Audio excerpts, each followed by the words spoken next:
pase a continuar con la materia de ciudadanía.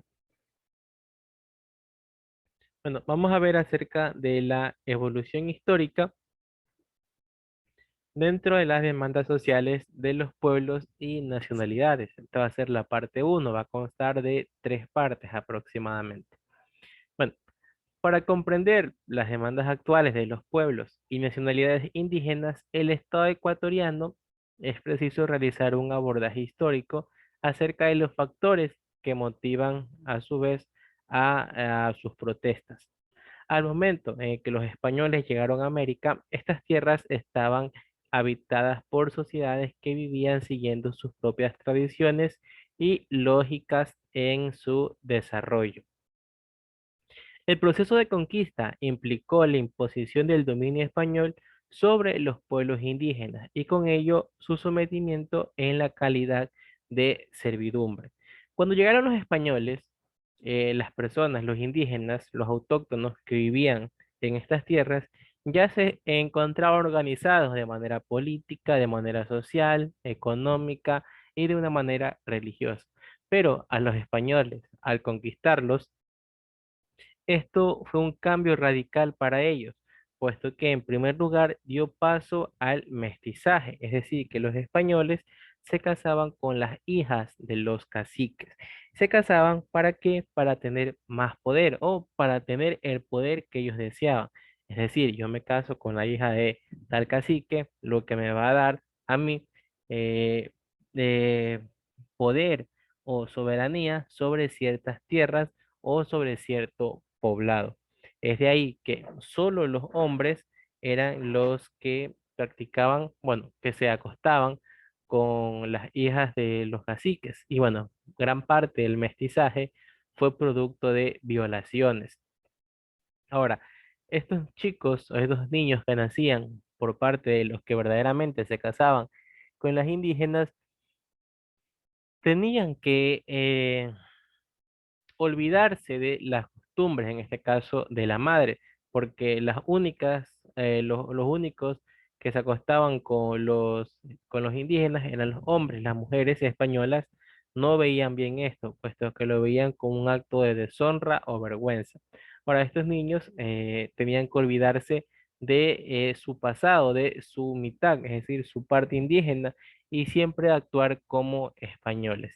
Es por esto tenemos que comprender las demandas actuales de los pueblos y de las nacionalidades en nuestro estado ecuatoriano, ¿verdad? En proceso para motivar o para apoyar a estas protestas.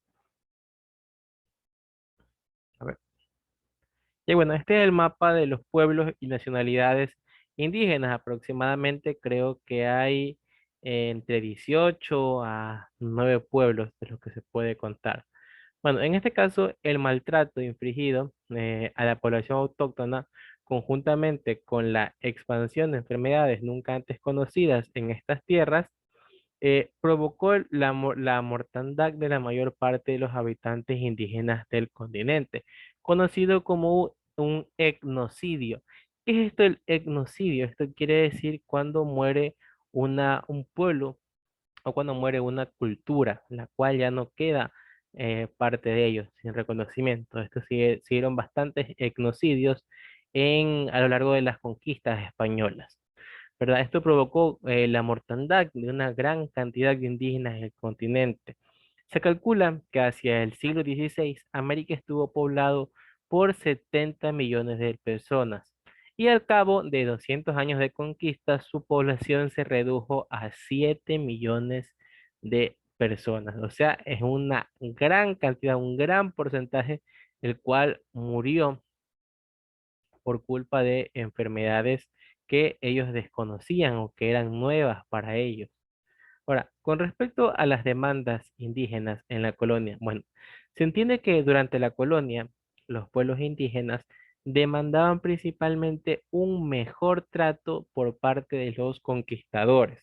Ustedes saben que los conquistadores llegaron con aires de autoridad y la persona o los encargados de los pueblos eran tratados como basura, eran tratados nada más como personas que les servían a ellos. como servidumbre más que todo, y las mujeres como un juguete sexual, nada más, para los españoles que conquistaron. Sin embargo, toda muestra de descontento o rebeldía era cruelmente reprimida. Por lo tanto, si la persona mostraba un descontento, lo que hacían los españoles era, bueno, ¿sabes qué? Tú te quejaste, tú te moriste, y comenzaban a castigarlo y varios de estos llegaron a la muerte. O sea, gran parte era por enfermedades y otra por parte de muerte de los españoles. Eran pocos los que podían decir que vivían en condiciones de servidumbre, negados de toda la posibilidad de expresión, puesto que un indígena aprendió a escribir porque se crió con curas. Tal indígena era un peruano. Escribió un libro titulado Nueva Crónica y Buen Gobierno, que contenía dibujos que evidencian los maltratos que sufría la población indígena.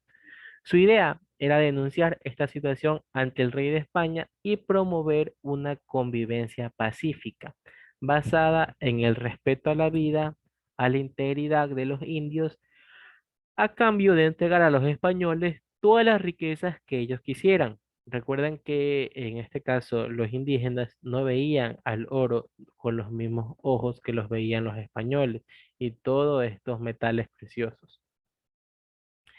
Esta persona, este indígena de apellido Huamán, viajó a España para entregarle personalmente este libro al rey, sin lograrlo, puesto que murió en el viaje, pues el barco naufragó a inicios del siglo XX.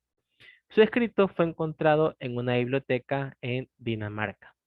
En Ecuador, nuestro país, movimientos indígenas como el de Fernando de Aquilema a fines del siglo XIX estuvieron orientados a pedir la eliminación de los diezmos impuestos por la iglesia. También acerca de las encomiendas. Esto de encomiendas eran contratos en lo que se encontraba o se encomendaba y se lo entregaba a un grupo de indígenas para que trabajaran para su beneficio a cambio de adoctrinarlos y de protegerlos.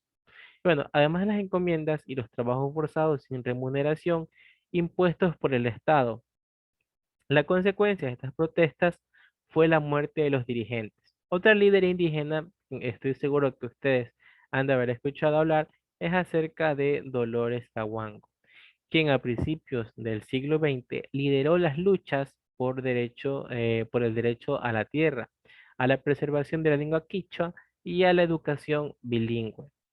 Las luchas indígenas continuaron a lo largo del siglo XX en procura de eliminar todas las formas de explotación y dominio para lograr la igualdad de derechos bajo la adquisición de la ciudadanía.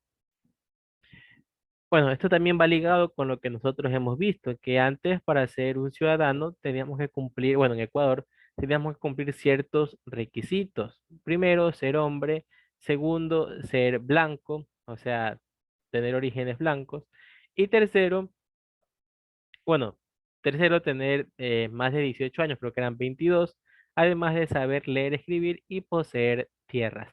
Es por esto que los indígenas hacían marchas, hacían protestas para que se reconocieran sus derechos como tal, como las personas, porque todos ahorita actualmente tenemos los mismos derechos. Que se cumplan o no es indiferente, pero ante la ley todos tenemos los mismos derechos. Y esto era lo que peleaban estas personas en ese entonces, los cuales por ser mestizos, los cuales por ser afroamericanos, afrodescendientes, por ser montubios, por ser mujeres también en la gran parte de los casos, no tenían un poder, no tenían algo que los represente o que les ayude a decir, ¿sabes qué? Si te ocurre algo, no te preocupes que aquí te damos el apoyo. No tenían esto y es por eso que luchaban. Y bueno, al luchar, obviamente se iban a encontrar con su final, obviamente con la muerte, porque a las personas no les gusta tener que ceder ante algo, sino que siempre van a buscarle el pero o van a tratar de eliminar esa inconformidad, como se la estuvo viendo con respecto a estas personas. Bueno, ahora, Con respecto a la evolución histórica y las demandas sociales, dentro de la parte 2, Dolores Caguango, estuvimos hablando de ella. Fue una de las tantas mujeres indígenas de Cayambe que protestaron por las condiciones de vida de su pueblo. Otra de ellas fue Tránsito Amaguaña, que también estoy seguro que han de haber escuchado hablar de ella, y creo que también hay un colegio que se llama así, que nació en 1909 en Pesillo, Cayambe, quien desde joven se incorporó a las luchas indígenas junto con Mamá Dolores. Bueno, a finales del siglo XIX e inicios del siglo XX, la producción agrícola de la sierra se basaba en la hacienda de propiedad de un terrateniente. En las haciendas vivía población, un momento, vivía lo que era una población indígena que trabajaba las tierras del patrón sin pago alguno. Únicamente recibía prestada una parcela de tierra llamada Huasipungo. Ya, tomar en cuenta esta palabra.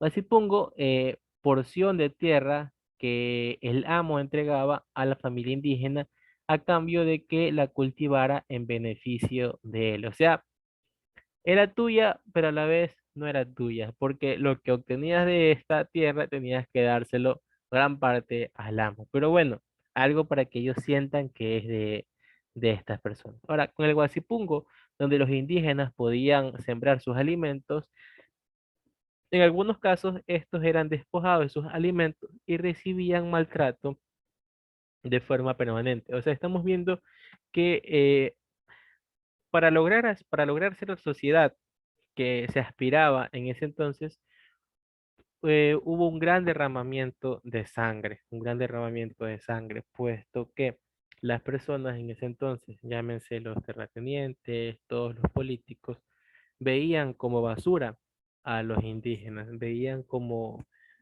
seres los cuales se los podía desechar, los cuales no tenían valor alguno.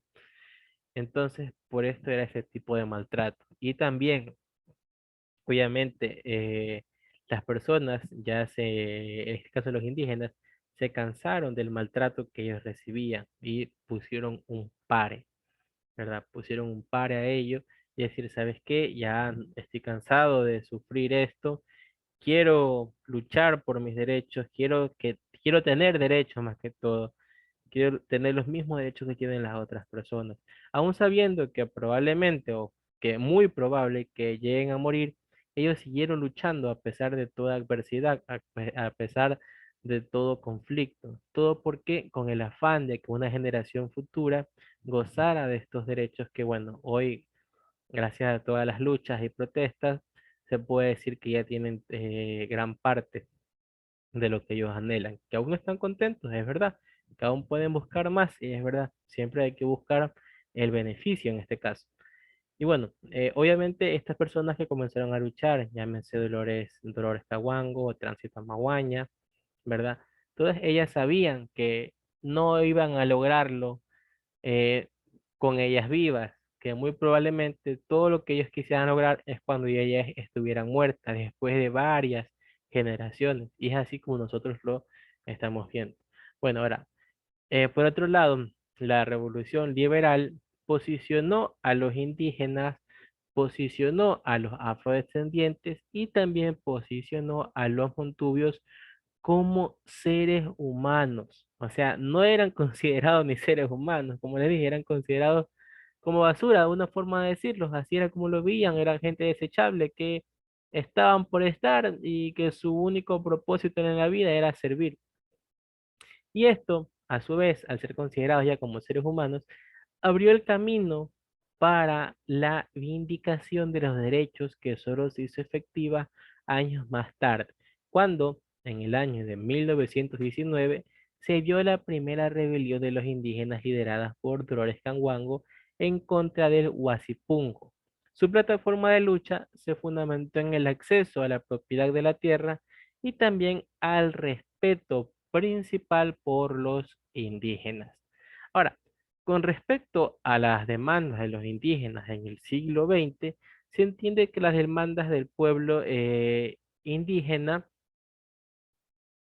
giraron en torno a la tierra. el naciente Partido Comunista del Ecuador brindó su apoyo político y en 1926 se formó el primer sindicato indígena llamado Juan Montalvo, que organizó la primera huelga indígena en haciendas de Cayambe.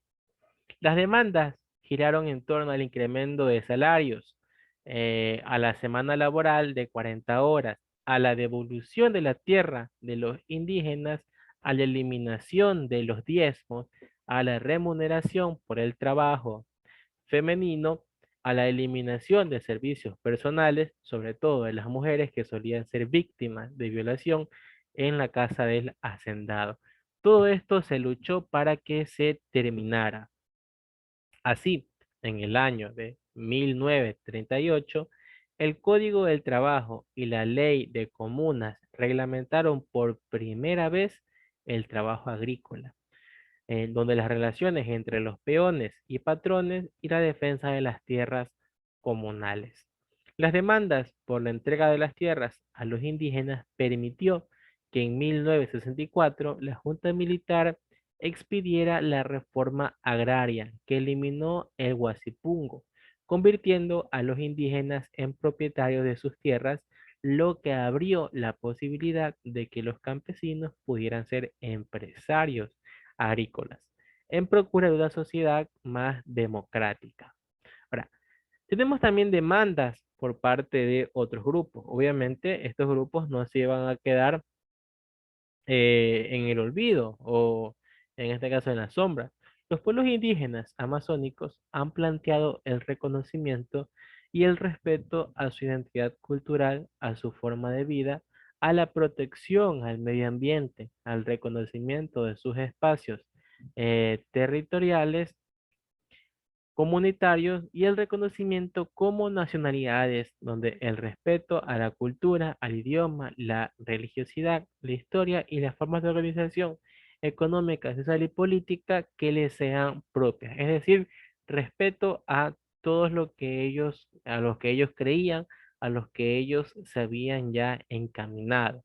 Es decir, vamos a respetar nuestra economía, vamos a respetar nuestra política, vamos a respetar nuestro idioma y vas a respetar mi religión, así como yo respeto la tuya. Era un respeto mutuo entre ellos.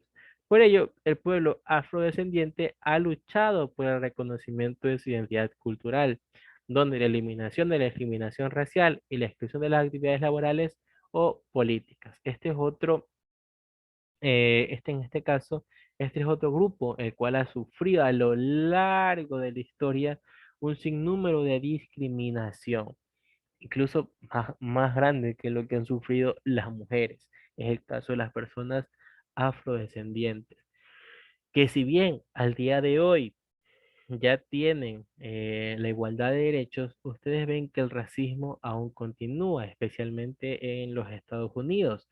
El caso más reciente de racismo, el de Pink Floyd, el de la persona que murió porque un policía lo ahorcó por tener un billete falso y lo mató, ¿verdad?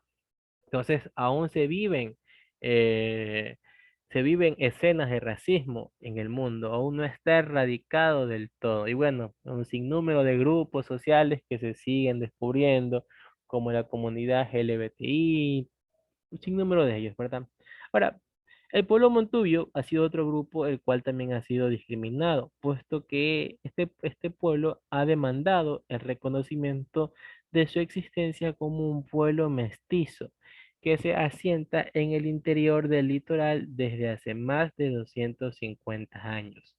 Han demandado condiciones de igualdad, del reconocimiento y el respeto de los elementos de su identidad cultural, la asignación de recursos económicos para apoyar la producción agrícola y ganadera que les permita salir de pobreza.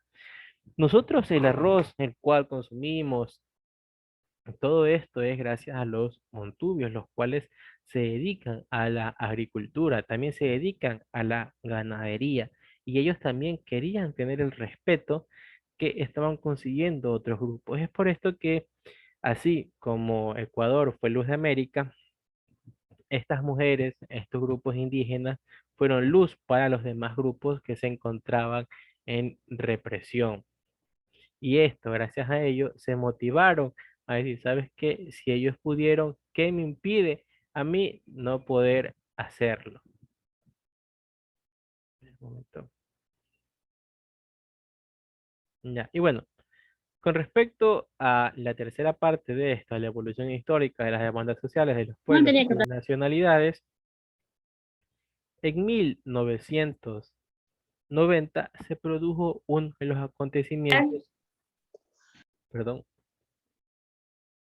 se produjo uno de los acontecimientos más importantes para la historia de los pueblos originarios del Ecuador. El levantamiento indígena, que los convirtió en actores políticos importantes en el escenario nacional. Muy atrás quedaron las luchas por la reforma agraria y la eliminación del trabajo precario, puesto que su lucha cobró un giro totalmente diferente. La valorización de su identidad cultural y su necesidad de preservar los elementos que los caracterizan como pueblos únicos, poseedores de cultura y saberes propios, ha permitido que se construyan propuestas a corto y largo plazo, debido a que solo como individuos, ya no solo como individuos, sino como pueblos, como colectivos históricos, políticos y culturales, ya no solo como un grupito de personas, sino como un grupo, como un pueblo unido, como una nación unida. ¿Verdad? Este propósito se encuentra respaldado a nivel internacional en el convenio 169 de la OIT, suscrito en el año de 1989, el cual ampara, protege los derechos, en este caso, los derechos colectivos de los pueblos y grupos tribales, en este caso del todo el mundo. Es por eso que es internacional.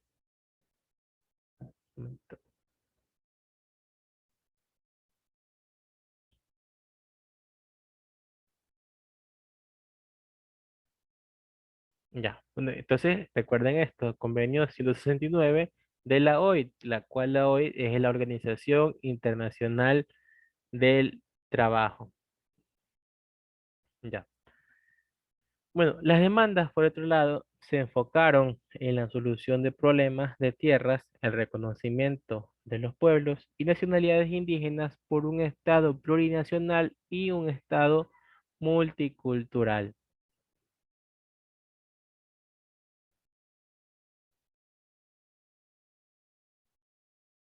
Con respecto a las demandas sociales, dentro de la Constitución del 2008, para la redacción de la Constitución del 2008, los pueblos y nacionalidades indígenas, montubios y afroamericanos presentaron a su vez sus demandas en torno al reconocimiento de la diversidad cultural y étnica del Ecuador, los cuales se concretaron en la Declaración del Estado Intercultural y en el Estado Plurinacional. Dada su preocupación por la soberanía alimentaria, consistente en el derecho de los pueblos a decidir sobre los alimentos que van a consumir con base a sus prácticas culturales por encima de las exigencias del mercado. Estos manifestaron su oposición y las actividades mineras y petroleras por ser factores de contaminación de las fuentes de agua y en consecuencia ponen en riesgo la convivencia armónica con la naturaleza. Otra demanda ha sido el establecimiento de la educación intercultural bilingüe como un elemento el cual garantiza la preservación de las nuevas generaciones de la identidad cultural. Han solicitado respeto a sus formas organizadas propias, por lo cual exigen el reconocimiento de las circunstancias territoriales indígenas como formas del gobierno de régimen especial que se autogobiernan bajo principios y modelos culturales propios. Un ejemplo de esto es las prácticas en la justicia indígena. Como parte del respeto de sus formas de vida, impulsan el respeto a sus prácticas medicinales y también a sus prácticas de sanación. La Constitución del 2008 recogió propuestas indígenas y declaró el Estado social de derecho intercultural plurinacional, además que incluyó el principio de convivencia armónico con la naturaleza, que orienta a la convivencia de los pueblos indígenas denominado el Sumat Kawsay, que implica un estado de vida armónico y respetuoso con la naturaleza, y lo presenta como objetivo de vida para toda la población ecuatoriana, el Sumat Kawsay. Ahora, la demanda o la democracia como forma paradójica y la dificultad para concretar las expectativas sociales. Bueno, la democracia es una forma de gobierno que se basa en el poder del pueblo. Sin embargo, ha sido muy difícil que este principio se pueda concretar por causa de las relaciones de poder que se han establecido y que han emplazado los intereses de un grupo por encima de los intereses del todo social, provocando desigualdades y también exclusiones sociales. Un papel bastante importante aquí juegan los gobiernos que administran el Estado y hacen cumplir su rol, que es el de garantizar los derechos de todas las personas.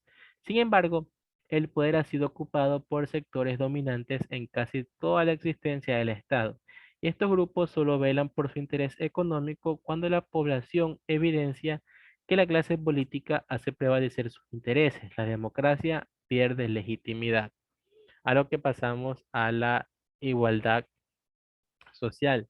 Los estados deben realizar esfuerzos para definir políticas, asignar recursos, brindar servicios que lleguen a todos los sectores sociales con calidad y también con oportunidad, con el fin de la población acceda en condiciones de igualdad al ejercicio pleno de sus derechos, el respeto a sus diferencias y a sus particularidades.